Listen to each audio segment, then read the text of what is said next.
Koneksi antar materi pembelajaran berdiferensiasi dengan tingkat capaian dan karakteristik peserta didik pada mata kuliah, perencanaan pembelajaran dan asesmen yang efektif.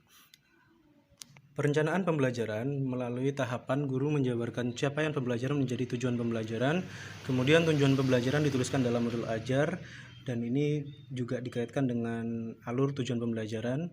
Kemudian guru melakukan asesmen diagnostik kepada peserta didik agar mengetahui bagaimana karakter dan tingkat capaian pembelajaran peserta didik.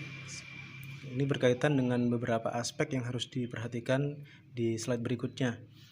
Data yang didapatkan digunakan untuk proses menentukan diferensiasi konten, proses, produk, dan lingkungan belajar. Hal ini berkaitan dengan prinsip-prinsip pembelajaran berdiferensiasi.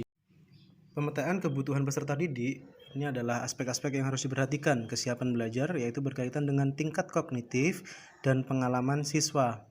Kemudian profil belajar, hal ini berkaitan dengan gaya belajar peserta didik antara lain kinestetik, audiovisual, dan lain sebagainya. Kemudian yang terakhir adalah minat, seperti minat mempelajari bidang olahraga, lingkungan, sosial ataupun politik, dan lain sebagainya yang memiliki perbedaan tersendiri pada setiap siswa. Sehingga nanti ini bisa terlihat ketika guru telah melakukan asesmen diagnostik.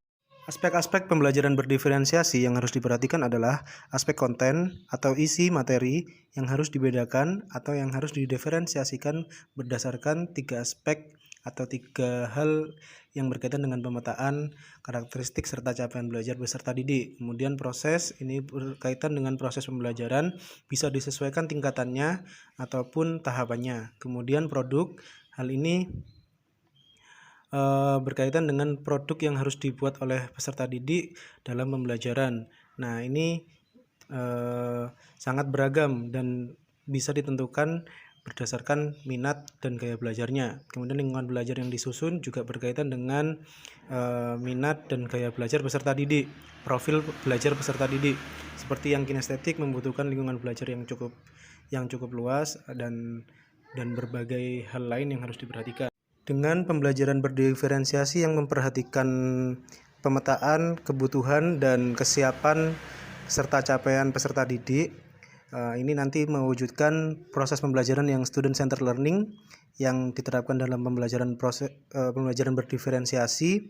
Kemudian ini akan melahirkan siswa aktif, kreatif, inovatif, berpikir kritis dan komunikatif, karena di dalamnya terdapat berbagai tahapan yang memicu untuk melakukan hal-hal yang telah disebutkan tadi.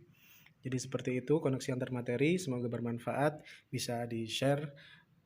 Jika ada yang kurang bisa ditambahkan di kolom komentar. Terima kasih.